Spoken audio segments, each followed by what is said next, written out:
Welcome back, everyone, to another deep dive here on the Thinking to Think podcast. Great to be here. Today, we are really getting into something fascinating, maybe a little uncomfortable too.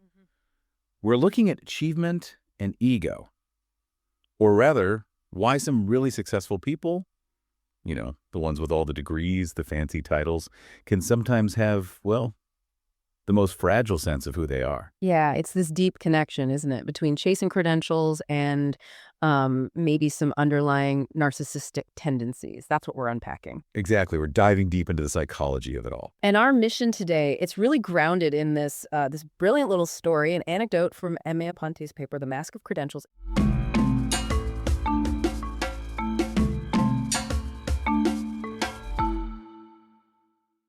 It's so relatable. It really is. And we're going to use that, plus our whole stack of sources, everything from Freud to, modern personality theories, to really get under the hood of this reliance on titles. Okay, let's set the scene with that story then. It revolves around this professional, Elena. And she's the picture of success, right? 3 college degrees, tons of experience, and this job title she's really proud of, senior research fellow. Clearly worked hard for it. Absolutely. Someone you'd assume is incredibly confident. So she's at this important meeting, maybe a conference, ready to share her expertise. Everything seems normal. But then comes the introduction. A colleague, probably trying to be quick or maybe just casual, introduces her. And instead of listing everything, the degrees, the fellowship. He just says, "I'd like to introduce Dr. Morgan." Simple enough, right? You'd think so. Yeah. But Aponte points out Elena felt this immediate, sharp, a small sting inside. Oof. Yeah. That internal jolt. It was like an alarm went off, a feeling of being slighted, somehow diminished. And her reaction was instant, almost automatic. What did she do? She jumped in, corrected him right away. "Actually, I'm a senior research fellow at Oxford." Wow. Okay. So not just, oh, you forgot my title, but the full prestigious marker. Exactly. And that's the core of it, isn't it? Aponte's analysis isn't about manners. It's about the mind rushing to protect a sense of self that felt, threatened. Right. When your feeling of worth is all tied up in those external things, the title, the university, the award, your confidence is actually incredibly fragile. So any little disregard, even something seemingly minor like that introduction. It feels like a major attack. The ego kicks in defensively, sometimes aggressively. It needs to reassert that external marker to feel safe again. It makes you wonder, why such a strong reaction? A senior research fellow at Oxford, objectively successful. Why does a simple Dr. Morgan cause a sting? It feels disproportionate. It does feel disproportionate from the outside, which tells us there's a deeper psychological engine running here.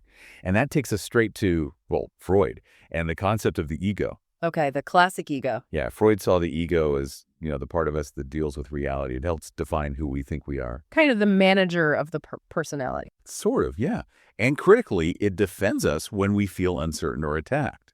It's supposed to be this healthy balance, right, between our basic desires, our morals, and how we see ourselves. But Freud also talked about when that self-focus goes wrong. He did. He linked excessive self-centeredness, turning too far inward, to what we now really understand through the lens of narcissism. So there's a line. The ego itself isn't bad. We need it. Absolutely need it for basic functioning. But when does it cross over? When does that focus on the self become, pathological, that needy hunt for validation? It crosses over when healthy self-love, the basic self-esteem you need to set goals, take care of yourself, gets replaced by this desperate dependence on outside approval. That's the shift into unhealthy narcissism. And if they get that approval, they feel okay, stable, maybe even great.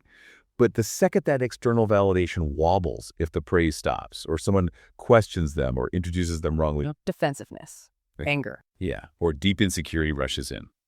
Because their sense of worth isn't internal. It's totally conditional on that outside feedback. And that really seems like the trap high achievers like Elena can fall into. They use their achievements, the credentials, the titles as the main way to feel good about themselves. Exactly. Their internal emotional state becomes dependent on, their market performance, how well their credentials are being recognized. And psychology today doesn't just see narcissism as an on-off switch, right? No, definitely not. Researchers like Krazan and Herlach, they really emphasize that it's a spectrum. Well, we all have some narcissistic traits, to some degree. It's about how much they interfere with life. Precisely. It ranges from, mild tendencies that might just make someone a bit annoying all the way to severe personality disorders. And within that spectrum, there are different types, different flavors of it. Generally, we talk about two main prototypes, which helps explain why someone like Elena, who is clearly high-functioning, can still show this fragility. Okay, what are those? Well, first, you've got the grandiose narcissist. This is the stereotype, right? Loud, obviously confident, maybe arrogant, constantly seeking attention. They wear their supposed superiority on their sleeve. Easy to spot, usually. Usually. But then there's the second type, which might be more relevant here. The vulnerable narcissist, sometimes called covert narcissism. Vulnerable. How can someone with Elena's credentials be vulnerable? Everything about her CV screams competence. But that's the whole point of the mask. The vulnerable narcissist is actually hiding a deep core insecurity. All that competence, the pride, sometimes even a kind of exaggerated humility, it's all a shield. A shield for what? For hypersensitivity. They feel slighted easily. They read criticism into neutral comments. They might not shout about how great they are, like the grandiose type. But they secretly feel entitled to recognition. Exactly. They feel the world should see their inherent specialness, and they use their achievements, like Elena's degrees and fellowship, as proof. Proof to themselves and proof to others that they deserve that recognition, even if they aren't demanding it loudly all the time. So Elena saying, actually, I'm a senior research fellow, isn't just a boast, it's a defense. It's a defense against the perceived shame or humiliation of being just Dr. Morgan. It's the vulnerability lashing out to protect itself. That connects directly to what Dr. Ramani emphasizes, right? That the root cause is this profound insecurity. Absolutely. Dr. Ramani nails it. The grandiosity, the credential flashing, the quick correction, she calls it a suit of armor, built around unprocessed insecurity and, importantly, shame. Shame they can't face. Right. So they're constantly fighting this internal battle. When someone ignores their title, it's not just a social slip-up. It feels like a direct hit, a crack in the armor. And the only way to respond is to push back, assert dominance. Instantly. To re-stabilize that fragile self, to push the shame back down, lash out, correct, put the other person down, whatever it takes to feel back on top. Okay, that paints a clear picture of the mechanism, but it still begs the question, where does that deep insecurity come from, especially in people who seem so accomplished? That's the crucial developmental question. And our sources offer a couple of, slightly different but really complementary ideas from psychodynamic theory. How does it start? We can look at Heinz Kohut's view first. He focused on what we might be missing from childhood. Kohut believes some people just didn't get enough emotional mirroring or validation from their parents or main caregivers. Mirroring, like reflecting back their feelings. Yeah, and affirming their sense of self. The caregivers failed to be good self-objects, as he called them. Okay, self-object. What does that mean, and how does lacking one lead to needing credentials later? A self-object is basically someone, usually a parent early on, who helps you build and confirm your sense of who you are. They validate your feelings, your small achievements, in a steady, unconditional way, if that's missing. If the child feels unseen or maybe ignored emotionally, Then they grow up with this fundamental gap, this deficit inside. Yeah. And as adults, they're constantly unconsciously trying to fill that void. with external things. With external praise, status, awards, or, yes, specific titles like Senior Research Fellow at Oxford. The credential becomes the substitute for the missing validation from childhood. It's trying to patch up that broken internal structure. Wow, so the job title is doing the emotional work a parent should have done. That's a lot to ask of a title. It really is. Now, slightly different angle, you have Otto Kernberg. He focused more on internal conflict. Okay, how did you see it? Kernberg thought narcissism comes from this intense internal battle, a split between the perfect, idealized image they show the world, the successful fellow, and all the negative feelings, the fear, the shame that they desperately hide. Hide even from themselves sometimes. Often, yes. It's a conflict between the shiny outside and the messy inside. So Kohut is about trying to get something missing from the outside. Kernberg is about managing an internal conflict, but both seem to imply that this isn't something you're born with. Definitely. The consensus is that narcissists, especially these patterns we're discussing, are made, not born. And the research points to two main pathways, development-wise. Okay, what's the first one? The first is often called the trauma or neglect pathway. This might start with a kid who's maybe biologically a bit more sensitive or had a difficult temperament. And then they run into a tough environment. Exactly. An environment with chronic invalidation, constantly being told, stop crying, be more like your brother, that's not good enough.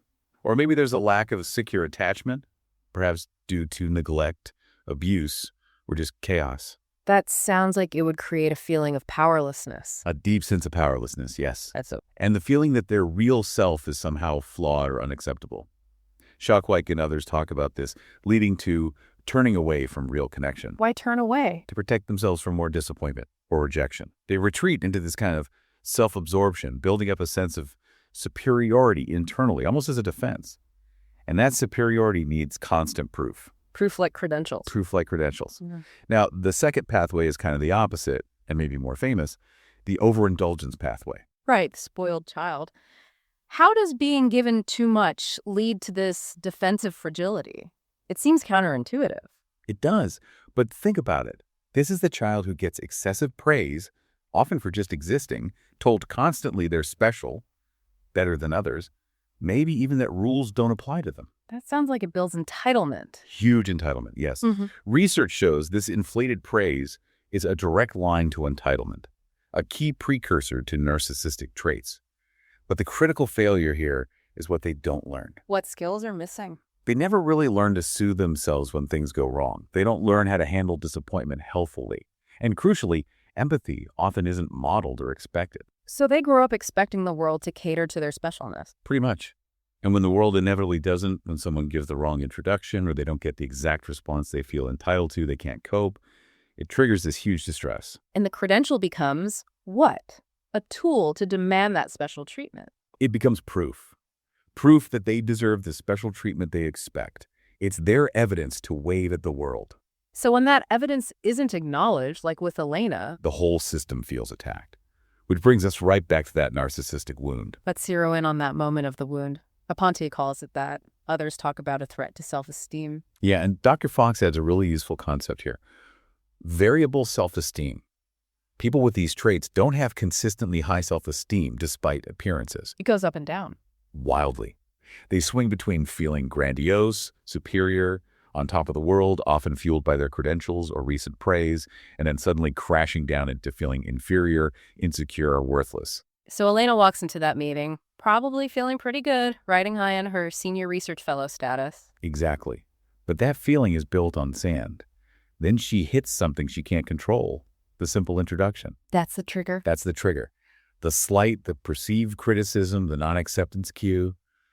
Dr. Fox notes it can be really small, like not getting a text back they expected.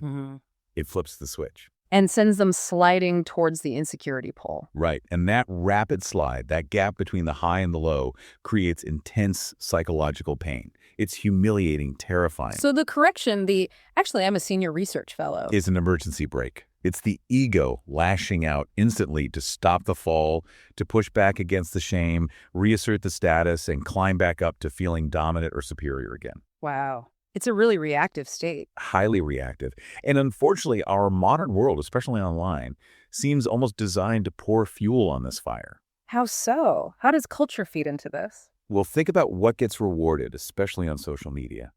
Grapsis and colleagues connect this personality style directly to the chase for status and recognition. LinkedIn profiles, Instagram feeds. Exactly. Platforms are built around showcasing achievements, appearances, lifestyles. It's all about displaying the mask, constantly curating that successful image. It's not enough to get the job. You have to post about getting the job. Right. And the psychological research is clear. People chase this stuff, the likes, the followers, the public titles, because it provides a boost. A short-term hit of conditional confidence. But it doesn't last. Nope. Like any external fix, the high fades fast, which creates this vicious cycle. You need another hit. Yeah. So you had to keep posting, keep bragging, keep achieving publicly, or, like Elena, jump in immediately to correct someone. Just to get that validation again, to feel okay. To keep the fragile self propped up. Her correction wasn't just about accuracy. It was like needing a quick injection of status to feel stable again. This is probably a good moment to just quickly say, we really hope you're finding this deep dive valuable. We'd hate for you to miss future ones. Yeah, definitely. So if you haven't already, please do subscribe, maybe give a thumbs up if you're liking it, and hit that notifications bell. Our episodes can be a bit sporadic because, well, our day jobs in education keep us pretty busy. They definitely do, but we love doing these when we can. Okay, so back to it. That idea of the self-fueling loop, needing constant hits of validation. that really sets up the next piece. What does this do to relationships? Yeah. This is where it gets, frankly, quite damaging. Yeah. When someone is that reliant on external validation, their relationships tend to become, well, strategic, Instrumental. instrumental, Yeah. meaning they use people. Essentially, yes. Right. We can look at this through the lens of the alternative DSM-5 model for personality disorders, the AMPD. It highlights two big problems here. Okay, what's the first? First is identity impairment. We've kind of touched on this. It's needing that excessive reference to others for self-definition and self-esteem regulation. So they literally need other people to tell them who they are, or at least confirm their desired image. Right. Their sense of self is outsourced, which leads directly to the second problem, intimacy impairment. Meaning they can't get close to people. Or rather, the relationships they do form are often quite superficial. They exist primarily, sometimes solely, to serve self-esteem regulation for the person with narcissistic traits. So the other person isn't valued for themselves. Not really. They become, in Kohut's terms again, a self-object, not a whole person, but a tool. Their value depends entirely on how well they perform the function of reflecting back the narcissist's desired image or boosting their ego. Just have to hold up the mirror just right. Exactly. And if they fail, if they stop serving that function, Like the colleague who just said, Dr. Morgan. precisely, he failed in his function affirming her full status. And Shalkwick and colleagues describe what happens then. The other person's value drops to zero. They get devalued as losers and discarded. Wow. Discarded just for not using the full title. It sounds extreme, but that's the internal mechanism. The intense correction Elena gave wasn't just about facts. It was likely also a subconscious move to devalue the person who failed her, putting yourself back in the superior position. It's a harsh way to navigate the world, protecting the self by basically objectifying others. It is. It sacrifices genuine connection for this very fragile self-protection. So if this is the core issue, this fragility, this dependence, how does someone break free? If maybe someone listening recognizes that small sting in themselves, how do they move towards real self-respect? It's a journey, for sure. M.A. Aponte offers some really practical starting points. And the absolute first step, maybe the hardest, is just awareness. Noticing the feeling. Noticing the urge, that feeling Elena had, that flash of indignation or defensiveness when your status feels ignored. You have to catch it in the moment. Pause. Recognize. Okay, my ego is trying to defend something fragile here. Instead of just reacting, correcting, puffing up. You observe it. And then Aponte gives us this incredibly powerful self-reflection question. You have to ask yourself honestly, would I still believe in my value if no one else noticed? Oof, that's a tough one. It really is. Because it cuts right to the heart of conditional self-worth. If the honest answer is no, or I'm not sure, then you know where the work needs to happen. Okay, so awareness, then self-questioning. But for someone who's built their whole identity around achievements, how do they actually separate their worth from, say, their job title? It seems deeply tangled. It is tangled. And Aponte suggests cultivating something called logical humility. Logical humility. What's that? It's basically the understanding, the conviction that your ideas, your contributions, your insights, they have to stand on their own. They don't need the fancy title bolted on to have value. So if I need to say, as a senior research fellow, before people will listen, the problem isn't them, it's my own belief. It suggests a lack of belief in the intrinsic authority of your knowledge or your perspective. Logical humility means trusting that what you know is valuable regardless of the label attached.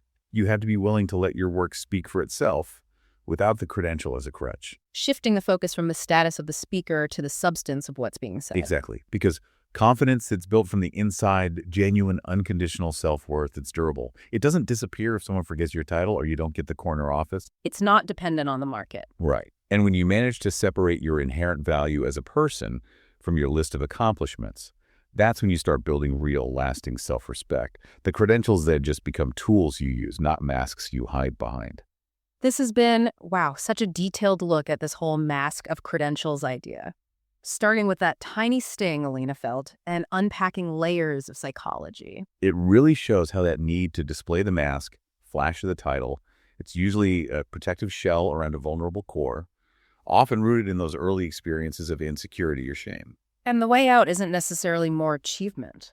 No, it's about building that internal foundation, that unconditional self-worth that doesn't need constant outside proof. Now, before we wrap up, you mentioned vulnerability earlier.